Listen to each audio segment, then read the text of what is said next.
تو یہ رپورٹ آپ نے دیکھی، قومی ایئر لائن کی نجکاری کے لیے بولی کا مرحلہ آن پہنچ رہا ہے۔ 3 بڑے پاکستانی تجارتی گروپس میدان میں ہیں۔ اسی حوالے سے مزید تفصیلات جانتے ہیں۔ ہمیں جوائن کیا اسلام آباد سے سما کے نمائندہ خصوصی شکیل احمد نے۔ جی شکیل، ہمیں اپڈیٹ کیجیے گا اس حوالے سے۔ دیکھیں، قومی ایئر لائن پی اے اے کی نجکاری کے لیے سٹیج تیار ہے۔ آج بیڈنگ کا دن ہے۔ 3 بڑے بزنس گروپ کنسورشیمز اس بیڈنگ میں پارٹیسپیٹ کر رہے ہیں، جن میں ایئر بلو، لکی سیمنٹ گروپ اور اس کے علاوہ عارف حبیب کی سربراہی میں ایک کنسورشیم ہے جو کہ اس میں پارٹیسپیٹ کر رہا ہے۔ اب سے کچھ دیر بعد بیڈنگ ڈاکومنٹ سبمٹ کی جائیں گی اور پھر سپہر 3:30 بجے یہ ڈاکومنٹس اوپن کی جائیں گی۔ جس گروپ نے زیادہ بیڈنگ دی ریزرو پرائز کے مقابلے میں وہ ونر ہوگا۔ اگر ایک سے زیادہ لوگوں نے گروپس نے بیڈنگ میں زیادہ رقم آفر کی تو پھر اوپن آکشن ہوگا۔ لیکن انتہائی اہم دلچسپ مرحلہ ہوگا آج، کیونکہ حکومت پاکستان 75% شیئر جو ہیں پی اے اے کے وہ فروخت کرنے جا رہی ہے ابتدائی مرحلے میں۔ بعد میں مزید 25% جو ہیں وہ فروخت کیے جائیں گے۔ 75% میں سے جو شیئر ہوگا، جو پیسے حکومت کو جو فنڈز ملیں گے، اس میں سے 92.5% جو ہیں وہ پی اے اے کی بحالی کے لیے خرچ کیے جائیں گے۔ انتہائی اہم بات ہے۔ 7.5% اماؤنٹ حکومت اپنے پاس رکھے گی۔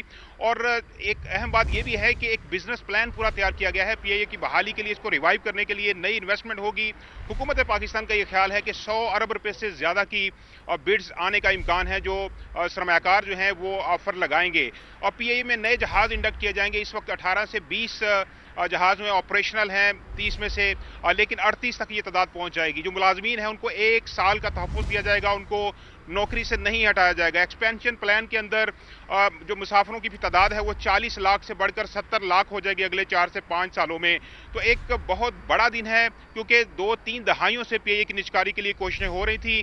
لاسٹ ٹائم 85 ارب روپے کی ریزرو پرائز حکومت پاکستان نے اناؤنس کی تھی، لیکن صرف 10 ارب روپے کی بیڈنگ آئی تھی۔ اور اس بار حکومت کا یہ خیال ہے کہ 100 ارب روپے یا اس سے زیادہ آفرز یا پیشکش آنے کا امکان ہے۔ اور بڑے بزنس گروپس ہیں۔ اہم بات یہ بھی ہے کہ تمام گروپس پاکستانی ہیں، لوکل گروپس ہیں، بڑے کاروباری یہ بزنس مین ہیں جو کہ بڑی سنجیدگی سے پی اے اے کی نجکاری میں پارٹیسپیٹ کر رہے ہیں۔ اور ان کو ٹرکش ایئر لائنز اور اس کے علاوہ امریکن جو کنسلٹنسی فرمز ہیں ان کی خدمات بھی حاصل ہیں، کیونکہ ایئر بلو کے علاوہ 2 جو گروپ ہیں ان کا ایویشن کا ایکسپیرینس نہیں ہے، لیکن انہوں نے انٹرنیشنل ماہرین کی خدمات حاصل کی ہیں۔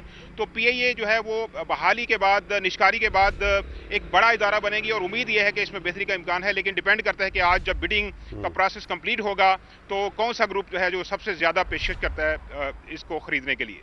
حکومت کو آج اچھی آفرز آنے کی امید ہے، شکیل احمد بتا رہے تھے، آپ کا شکریہ۔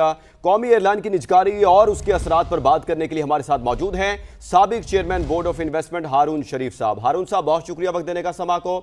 ہارون صاحب، بتائیے گا پی آئی اے کی بیڈنگ کے عمل میں کس قسم کے سرمایہ کار زیادہ موزوں ہوں گے اور وہ کس بنیاد پر سرمایہ کاری کے مواقع کا انتخاب کریں گے؟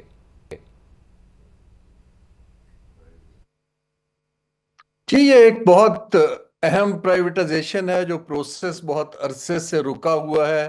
اب یہ حکومت کا ٹیسٹ ہے، پچھلی دفعہ یہ نہیں کر پائے تھے۔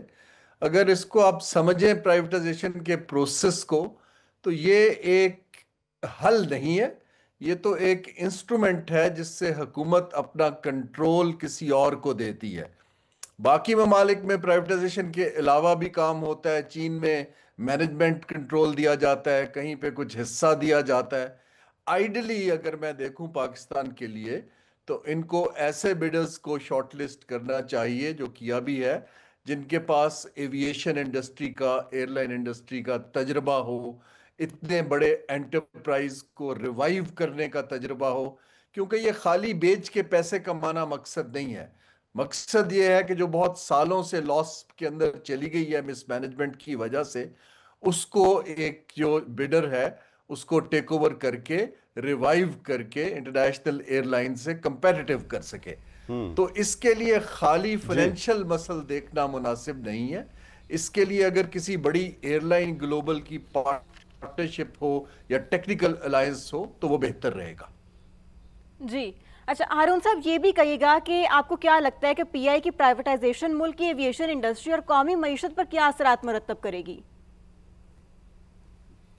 دیکھیے، اوورآل معیشت پہ تو اس کا امیڈیٹلی کوئی ایسا امپیکٹ نہیں ہے، لیکن یہ ایک سگنل ہے کہ جو اسٹیٹ بہت دیر سے اسٹیٹ اونڈ انٹرپرائزز کے لاسز کو بیئر کر رہی ہے، ٹیکس پیئر کا پیسہ، گڈ منی از تھرون آفٹر بیڈ منی، تو وہ کچھ رکے گا۔ جو 3 بڑے ہول ہیں اس کے اندر پرائیویٹائزیشن کے اندر، اسٹیٹ اونڈ انٹرپرائزز کے لاسز میں پاکستان ریلویز ہے، پاکستان سٹیل ہے، پی آئی اے ہے، تو ان کے اندر سے اگر ایک ادارہ آف لوڈ ہو جاتا ہے تو انویسٹر کو، اور اگر اچھی پرائس پر فیئر پرائس پر ہوتا ہے اور اس پہ کوئی آبجیکشنز نہیں آتے، تو انویسٹرز کو اور پرائیویٹ سیکٹر کو ایک سگنل جائے گا کہ پاکستان کی حکومت جو ہے وہ کمرشل انٹرپرائزز سے نکلنا چاہ رہی ہے۔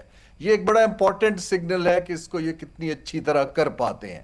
جو معیشت ہے، دیکھیں نا، معیشت کے اندر تو تھوڑی سی ایک فسکل سپیس بنے گی، اینڈ وی ہوپ کہ وہ فسکل سپیس جو ہے وہ پروڈکٹیو یوز کے لیے استعمال کی جا سکے، لیکن امیڈیٹلی پرائیویٹائزیشن کا معیشت کی ریوائیول پہ کوئی میجر امپیکٹ نہیں ہوتا ہے۔ بالکل ایسا ہی ہے۔ اچھا ہارون صاحب، یہ بھی کہیے گا کہ نجکاری کے بعد پی آئی اے کے قرضے، خسارہ اور مالیاتی ڈھانچہ کس حد تک بہتر ہوگا، اور اس کے لیے سب سے مؤثر مالی اقدامات کون سے ہو سکتے ہیں؟ جی، پی آئی اے کا جو ڈیٹ ہے وہ تو آلریڈی حکومت نے بیلنس شیٹ سے انسولیٹ کر دیا ہوا ہے، تو بیڈر کو تو جو بیلنس شیٹ مل رہی ہے اس کے اندر بہت زیادہ قرض اور لاسز نہیں ملیں گے، ریلیٹیولی کلین ملے گی۔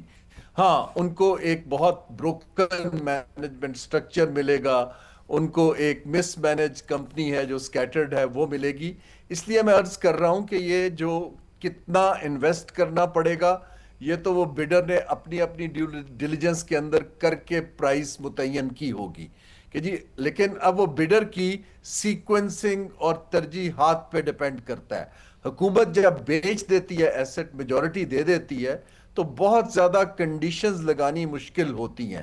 جیسے ایک کنڈیشن یہ رکھی گئی ہے کہ 1 سال کے لیے سٹاف کو فائر نہیں کیا جائے گا، کچھ اور کنڈیشنز بھی اس کے اندر ہوں گی، لیکن حکومت نے جب ایک دفعہ بیچ دیا تو پھر ان کی ترجیحات پر ہے کہ وہ اس کو ری سٹرکچر کرنے کا کیا لایا عمل لے کر آتے ہیں۔ میری خواہش یہ ہوگی کہ وہاں انویسٹمنٹ بھی نہیں آئے، نئے پلین بھی آئیں، لیکن مور امپورٹنٹلی نئے سسٹمز، پروسیجرز اور ایکسپرٹیز آئے، تاکہ دنیا کو پتہ لگے کہ پی آئی اے جو ہے وہ ریوائیول کی طرف چل رہا ہے۔ اگر سگنل جائے گا تو یہ کمپنی کے شیئرز اور کمپنی کا ساکھ دوبارہ سے بحال ہونی پڑے گی۔ اگر کوئی ان کی پراپرٹیاں بیچ کے پیسے کمانے پہ لگ جائیں گے، that will be very unfortunate۔ بالکل ایسے ہی آپ ٹھیک کہہ رہے ہیں، بہت سے فیکٹرز ہیں جو کہ ویری کرتے ہیں۔ اچھا مجھے بتائیں کہ ڈو یو تھنک کہ پرائیویٹائزیشن کے بعد جو خریدار ہے وہ پی آئی اے کی ترقی کے لیے انٹرنیشنل ایئر لائنز کے ساتھ شراکت کر سکتے ہیں؟ جی دیکھیے، جہاں تک حکومت کی تیاری کا تعلق ہے، پچھلی دفعہ کے ایک ویک پروسیس کے بعد ان کی کریڈیبلٹی ایٹ سٹیک ہے، تو میں امید ہی کر سکتا ہوں کہ انہوں نے پورا پروفیشنل ہوم ورک کر کے اس دفعہ بیڈرز کو کانفیڈنس میں لے کے اس کو آگے چلائیں گے، کیونکہ یہ حکومت سے زیادہ یہ پاکستان کی ساکھ کا مسئلہ ہے کہ ہم ایک ایسٹ کو کیوں نہیں بیچ پا رہے۔ آپ کا دوسرا سوال اہم ہے۔ جو پرائیویٹائزیشن ہوتی ہے اس کے 2 آرگومنٹ ہیں۔ ایک تو کنسیپچول آرگومنٹ ہے کہ حکومت کو کاروبار نہیں کرنا چاہیے، دوسرا آرگومنٹ ایفیشنسی کا ہے کہ ایک چیز کو پرزیوم کیا جاتا ہے کہ پرائیویٹ مینیجرز جو ہیں وہ کمرشل انٹرپرائز کو اس کی اچھی گورننس، اچھی ایفیشنسی، اس کی ساکھ کو بحال کرنے کے لیے بہتر سکلز رکھتے ہیں۔ اب یہ ٹیسٹ ہے کہ آیا پاکستان کے، کیونکہ کوئی انٹرنیشنل بیڈرز تو اس میں ہے نہیں، آیا پاکستان کی جو پرائیویٹ انٹرپرائز ہے، کیونکہ پی آئی اے ایک بڑی کمپنی ہے، یہ گروپس جو ہیں اس وقت کمپٹیشن میں، آیا وہ اس کی ساکھ بحال کرنے کے لیے ایسے سسٹمز لا سکتے ہیں؟ میں پھر سے کہوں گا بہتر یہ ہوگا کہ جو بھی بیڈر جیتتا ہے وہ کسی انٹرنیشنل کمپنی کے ساتھ، جیسے قطر ایئر ویز ہے، ایمریٹس ہے یا سنگاپور ہے، ان سے سسٹمز کی ڈیل کرے اور ان کو کانٹریکٹ آؤٹ کرے، تاکہ یہ ایویشن انڈسٹری ایک بڑی اسپیسیفک انڈسٹری ہے، تاکہ اس کی پی آئی اے کی لوگوں کو فرق دکھائی دے۔